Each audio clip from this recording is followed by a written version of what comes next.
Since their first devastating use back in 1945, nuclear weapons have been a huge source of anxiety and fear across the globe. For almost a century now, we've lived in the knowledge that our world leaders could plunge us into nuclear war with destruction on a scale never before seen in history. But how likely really is this scenario? What was the biggest nuclear weapon ever dropped? And how does a nuke even work anyway? Slip your hazmat suit on and brace yourself for impact, because you're about to get hit with a fat knowledge bomb.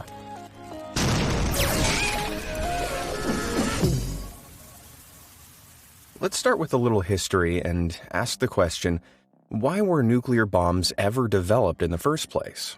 In 1938, just a year before the world was plunged into war, German scientist Otto Hahn was working in a lab in Berlin when he discovered something incredible: nuclear energy. By splitting the nucleus of an atom, the smallest unit of matter in the known universe, Hahn realized a monumental amount of energy was released. After word got out about his findings, U.S. President Franklin D. Roosevelt was worried that the Germans would use this newfound energy to develop a superweapon. So, he asked U.S. scientists to develop one first. When America joined World War II in December 1941, these efforts were doubled, and Roosevelt established the Manhattan Project. Based in Manhattan, New York, the project was a joint effort by the military and several hundred scientists to weaponize nuclear energy. Just 4 years after its formation, its goal was met. On the 16th of July, 1945, the U.S. conducted the first ever test of a nuclear bomb, codenamed the Trinity Test. The bomb, containing 1 kiloton of destructive power, that's the same as 1,000 tons of conventional explosives, was dropped from a plane over Socorro, New Mexico. The resulting explosion stunned the U.S. military and left the bomb site so irradiated that even today, the area contains more than 10 times the normal level of background radiation. In other words, it was a resounding success. Less than a month later, the U.S. would put this terrifying new technology to horrific use. With the war almost over, but Japan refusing to surrender, newly instated President Harry S. Truman ordered the atomic bombing of the city of Hiroshima. When the bomb named Little Boy was dropped, everything changed. The plane chosen for the mission, a B-29 Superfortress bomber called the Enola Gay, reached Hiroshima at 9:14 a.m. local time on the 6th of August, 1945. The bombardier, Thomas Farabee, dropped the near 10,000-pound bomb. Then the pilot, Paul Tibbets, sharply turned and flew away from the city as fast as he could. 43 seconds later, Little Boy exploded with the force of more than 16,500 tons of TNT. The nuclear explosion instantly vaporized anyone at its center, scorched the ground around it to temperatures hotter than 7,000 degrees Fahrenheit, and sent a shockwave that smashed through buildings and obliterated land for miles around. It was hell on Earth. A daunting mushroom cloud soared in the air 20,000 feet above the city, blocking out sunlight to those below. But still, the Japanese Emperor Hirohito refused to back down. Surprised but unperturbed, Truman ordered the dropping of a second bomb, this time over the city of Nagasaki. This bomb, named Fat Man, was even bigger and more powerful than its predecessor. Just 3 days after the bombing of Hiroshima, Fat Man fell from a U.S. plane and exploded over Nagasaki, obliterating over 2.5 square miles of the city. A second mushroom cloud was thrust high into the air, and radioactive rain burned down on anyone unfortunate enough to have survived the initial blast. Yeah, you might have been better off being vaporized than being a little further out when the bomb went off. Those not in the immediate blast suffered all kinds of nasty maladies, like burns, internal injuries, and blindness, and many succumbed to them. Emperor Hirohito, seeing such destruction, finally announced the country's surrender. At the cost of over 200,000 innocent lives, the Allies had won the war. Perhaps unsurprisingly, the newly formed United Nations made one of their first acts to call for the elimination of atomic weapons. And even less unsurprisingly, this was completely ignored. In the years following the war, the US continued testing atomic bombs, and the Soviet Union, under communist rule and firmly against the American way of life, accelerated their own nuclear program. In 1949, the Soviet Union became the second nation to successfully detonate a nuclear bomb. The Cold War had officially begun. Two nations with wildly conflicting belief systems, both harboring the most powerful weapons mankind had ever seen. What could possibly go wrong? You know where you can't go wrong, though, hitting those like and subscribe buttons down below. So you get amazing recommendations and content like this delivered to your homepage almost every single day. Anyway, back to blowing stuff up. In 1952, 3 years after the Soviet Union's first successful nuclear test, and with Cold War tensions rising ever higher, the U.S. took nuclear weaponry to a whole new level by detonating the first ever hydrogen bomb. Can you guess how much more powerful this hydrogen bomb was than the OG atom bombs? 10 times? 100 times? Nope, it was 1,000 times more powerful than the bomb dropped on Hiroshima. Or when obliterating an entire city just isn't enough. When the bomb exploded over a remote Pacific island, it did so with the monumental force of 10.4 megatons of TNT. That's over 10 million tons of the stuff. The colossal blast made a fireball at least 4 miles wide that, by expert estimates, shone brighter than 1,000 suns, and the heat was felt by observers standing as far as 30 miles away.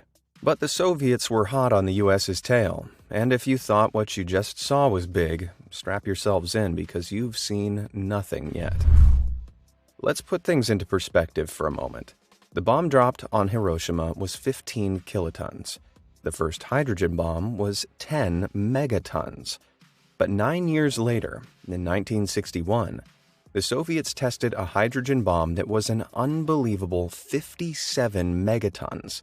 That's 3,800 times the power of the bomb that destroyed Hiroshima. The absolute behemoth of a weapon was called the Tsar Bomba, and measured in at 26 feet long as well as weighing 27 metric tons, about 6 times the weight of Little Boy, and over twice the length. The monstrous superweapon was so big that it didn't even fit inside a plane, and had to be carried underneath instead. You've got a feel for the poor pilot. He and his crew were only given a 50-50 chance of surviving the test. On October 30th, 1961, the plane carrying the bomb took off and flew towards the test site, an island in the Arctic Ocean named Novaya Zemlya. Once over the island, the crew released the payload and got the hell out of there as fast as they could. To give them more time, the enormous explosive had been fitted with a parachute to slow its descent.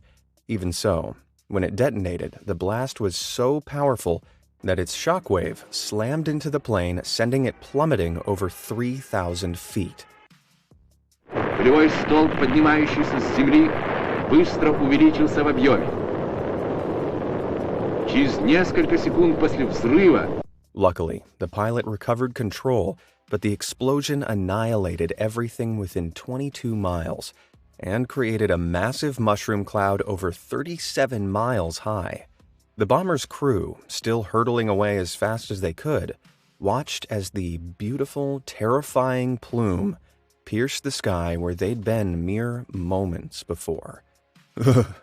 In reality, the test was nothing more than Soviet Premier Nikita Khrushchev flexing his military muscle to show the US who was boss.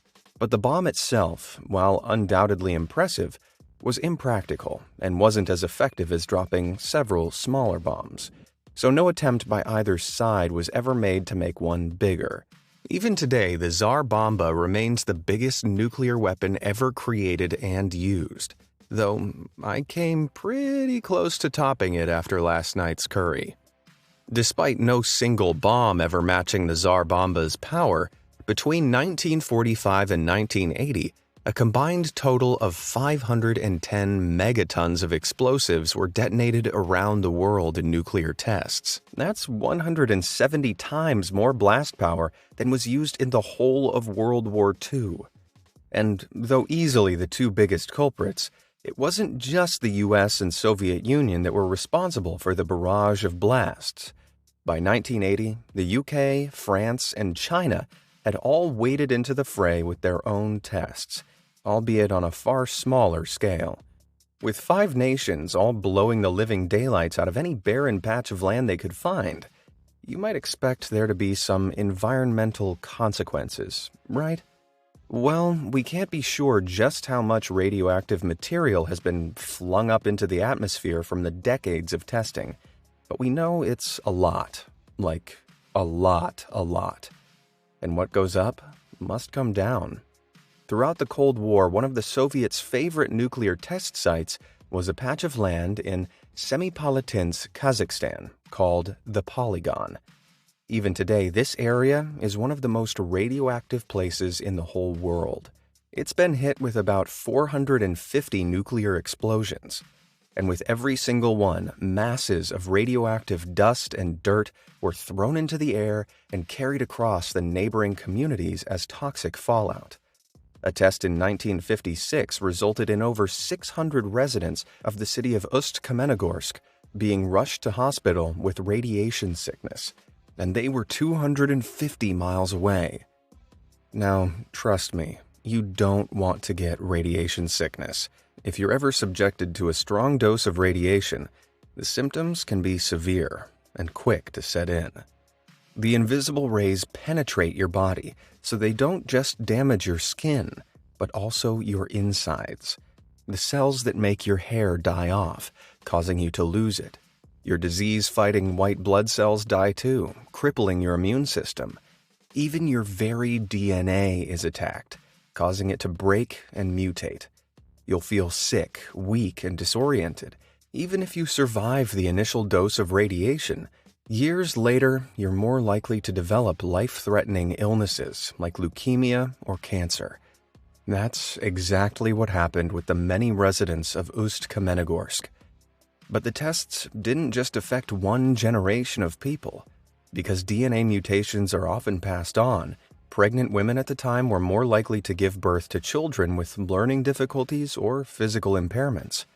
Overall, the tests in Semipalatinsk alone are estimated to have affected over 350,000 people across 3 generations. Jeez. But what actually is it that makes these monstrous weapons so preposterously powerful? How did we go from conventional bombs to colossal weapons of mass destruction in the space of just a few years? To find out, we need to return to our German scientist Otto Hahn back in 1938. You see, he didn't just discover nuclear energy. He discovered something called nuclear fission, and it's the entire reason that we're now capable of our own Armageddon. Okay, so here's the sitch. Everything in the universe is made of atoms. You, me, the chair you're sat on, even your grand's false teeth. They're so small you can't even see them with a microscope, but they're everywhere. Inside every atom is a nucleus containing a load of protons, which are positively charged, and neutrons, which have no charge. These are bound together tightly to the nucleus, which takes a great deal of energy to keep together, because naturally things that have the same charge repel one another. Think about magnets. If you try to push 2 magnets together positive to positive, there's resistance. If you let go of those magnets, they'd spring backwards, releasing kinetic energy as they did so. It's the same principle here. The protons are held together by a powerful force, but if that force is broken, all the energy being contained by it is released. This process is called nuclear fission, and it's the principle behind both the Hiroshima and Nagasaki atom bombs. To instigate fission, a neutron is fired at the nucleus of an atom. When it hits the nucleus, it smashes it apart, forming 2 smaller nuclei and releasing energy in the form of heat. At the same time, some neutrons are flung from the nuclei entirely and go on to hit other atoms, splitting their nuclei and creating a chain reaction. In this way, a massive amount of heat energy is produced that increases exponentially in just a fraction of a second, and it's all reliant on reactions in the nucleus. Nucleus, nuclear, get it? It's the basic process that powers all nuclear weapons, and most nuclear power plants use it to generate electricity too. However, just to throw a spanner in the works, there is another way of creating nuclear energy, called nuclear fusion. This is much more powerful than fission and is used to power hydrogen bombs. Here, instead of splitting atoms apart, they're fused together. Fusion only works with small atoms, like hydrogen, the nucleus of which contains just one proton. Naturally, two hydrogen atoms repel one another because they're both positively charged. But if the force repelling them is overcome and they're impelled to fuse with one another, creating a bigger atom and releasing a huge amount of energy in the process. So, how do you overcome the powerful force repelling the atoms and fuse them together? Well, you need to compress them into as small a space as you can so they're more likely to collide, and blast them with an absolute butt-ton of heat. This way, they're not only closer to one another, but the heat makes them move faster. And when I say a butt-ton of heat, I mean at least 180 million degrees Fahrenheit. Ooh, spicy. For comparison, that's almost 7 times hotter than the sun, which also runs off nuclear fusion. Because of the immense gravitational pressures at the sun's core, about 200 billion times greater than the atmospheric pressure here on Earth, atoms are crushed so close together that it doesn't need to be so hot for fusion to occur. On Earth, however, we need to make up for the lack of pressure by ramping up the heat. And you know what generates a lot of heat? Yeah, nuclear fission. Therefore, hydrogen bombs, otherwise known as thermonuclear weapons, explode using the heat from a fission reaction to kickstart a more powerful fusion reaction. In other words, when a hydrogen bomb goes off, it burns 7 times hotter than the sun. Whew! Okay, if you're with me so far, give yourself a pat on the back. Now we know the basic reaction powering the bombs, but how do the bombs themselves actually work? Let's start with the fuel inside them, which is either uranium-235 or plutonium-239. These are both radioactive metals, meaning their atoms have unstable nuclei. An unstable nucleus has too many neutrons or protons inside it and will eject them to try and become stable. This is called radioactive decay, and it produces energy in the form of radiation. Atoms with unstable nuclei are also easier to split with nuclear fission, hence why they're used in nuclear weapons. Now, Little Boy's design was very simple. The bomb had 2 separate pieces of uranium-235 inside it, the plug and the target. Upon detonation, several thousand pounds of conventional explosive was set off inside the shell, which fired the plug down a barrel and onto the target. The 2 pieces of uranium smashed together, compressing the atoms close enough to instigate a fission reaction, which grew in power exponentially until it exploded out from the bomb's shell in a fearsome fireball. All nuclear weapons produce this fireball, and it expands so fast that in a 1 megaton hydrogen bomb, which is far more powerful than Little Boy was, it can reach 440 feet across in less than a millisecond. You see, Little Boy was actually pretty inefficient, which is why nobody ever made any bigger, more powerful versions of the weapon. Fat Man, the bomb dropped on Nagasaki, had a very different design. Instead of uranium-235, Fat Man was powered by plutonium-239. However, the plutonium-239 used had trace amounts of plutonium-240 in it. This is a different kind of plutonium, called an isotope. Plutonium-240 has a higher fission rate than plutonium-239, which means if the same gun-type design as Little Boy was used, it would have begun fission before the two masses of plutonium had been brought together. This would have made it so inefficient it wouldn't have been worth using, so another design was thought up. For Fat Man, one plutonium sphere was held in the center of the bomb. Around this, a layer of uranium was placed.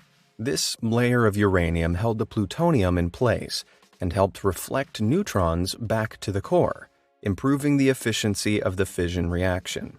Blocks of conventional explosives were then precisely placed around this to produce a symmetrical implosion when activated, which would compress the plutonium sphere.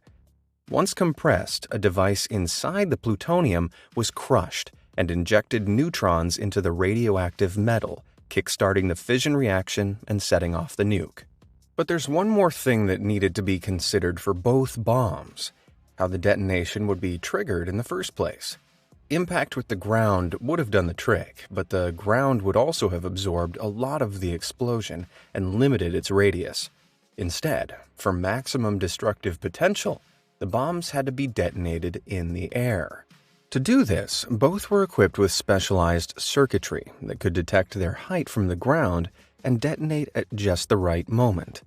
As well as affecting more area, an aerial explosion sends out a shockwave that smashes into the ground, rebounds, and then combines with the initial blast to form an even bigger shockwave. So the crews of the planes dropping the bombs really had to skedaddle fast. Well, in the modern world, we don't have to drop these deadly destroyers from planes anymore. We can fire them straight into the air on automated missiles. Ballistic missiles are about 20 times faster than traditional bombers and can carry hydrogen-powered nuclear warheads far deadlier than the atom bombs dropped on Japan. Luckily, we've also got some pretty nifty anti-missile defense systems. So which countries have nukes today? Any guesses who has the most? Because of how secretive the world's governments are about their nuclear stockpiles, we can't be 100% sure on the exact figures. But as of 2021 estimates, Russia has the most nukes with a world-ending 6,255. Hot on their heels, in second place, we have the USA with a considerable 5,550. The other 7 nuclear-capable nations have a lot less, with North Korea owning the least, somewhere between 40 and 50. And though 40 nukes doesn't sound like much compared to over 6,000, that's still enough firepower to completely wipe New York City off the map, and then some. Which makes me wonder, what would it be like if the unthinkable happened and the world really did descend into full-blown nuclear warfare? As a global community, we're currently sat on over 13,000 nuclear warheads. However, this number is a little misleading. Due to disarmament efforts, only 3,000 to 4,000 are actually active, and the rest are decommissioned. This is relatively low compared with 1986, when the total number of active warheads hit a whopping world high of 70,300. Of course, 4,000 nuclear missiles could still do a pretty hefty amount of damage. If even a tenth of them found their target, the loss of human life would be catastrophic. And not just from the explosions and radiation, from huge firestorms too. Yeah, as if nuclear weapons weren't bad enough. At Hiroshima, all the individual fires caused by the explosion amalgamated into one terrible tempest of flames. Hot air rose and created burning hurricane-strength wind that turned inward towards the fire and fanned it. This made it rage even harder, destroying everything in its path for almost 4.5 square miles before eventually dying out. One apocalyptic theory, called nuclear winter, claims that if enough bombs went off, thousands of these furious firestorms would burn their way across the globe, kicking up hundreds of millions of tons of smoke and ash as they did so. This would form a thick belt of particles encircling the northern atmosphere, plunging our world into darkness. Lack of sunlight would cause dramatic falls in temperatures and destroy much of Earth's vegetation and animal life. With crops failing, animals dying, and cities and infrastructure destroyed, surviving humans would be left in a cold, irradiated wasteland, and the dark clouds could remain for a whole decade. In other words, it wouldn't be very fun. Hold on, though. Before you go and spend your life savings on a fallout shelter and 1,000 tins of beans, you should know that we're probably not heading toward Armageddon anytime soon. Mankind has possessed the power to destroy itself since the end of World War II. Despite this, no nuclear weapon has ever been used outside of a test since 1945. Why? Well, nuclear warfare doesn't benefit anyone. If one country launches a nuclear attack on another, the defending country is likely to launch a counter-nuclear attack in response, and both parties would be sent to their doom. We call this mutually assured destruction, and it's not ideal. This worked pretty well during the Cold War, but today it's a bit more complex, with countries around the world developing blisteringly fast hypersonic missiles. Conventional defense systems just won't cut it anymore. Not only do hypersonic missiles fly faster than a mile a second, they're also more maneuverable than their ballistic counterparts, making them supremely tough to defend against. Even so, mutually assured destruction still applies. The US, Russia, and China are all developing the technology alongside a number of other countries. Because of this, ironically, an attack is far less likely than if just one country had the power. Okay, I know that's not the most comforting thing to hear, but hey, weapons of mass destruction aren't very comforting. I guess that's why you never see any cuddly nuke toys in kids' stores. Anyway, the modern world is much more focused on using nuclear energy for constructive uses than the destructive. In fact, about 10% of the world's electricity is now nuclear. And that's a good thing. It doesn't pollute the atmosphere, and it's about 10 million times more efficient than burning fossil fuels. Nuclear research has also helped doctors in the fight against cancer, allowing them to predict the amount of radiation needed to kill tumors without damaging healthy cells. We even use radiation to kill harmful bacteria on our food. So it's not all doom and gloom, and thanks to nuclear technology, we're actually taking some steps towards creating a better world. Let's just hope we don't blow that world into smithereens before we get there, right? So, what do you think of all this? Would we be better off if we'd never discovered nuclear energy? Or has the threat of nuclear weaponry actually prevented another global-scale conflict? Let me know down in the comments below, and thanks for watching.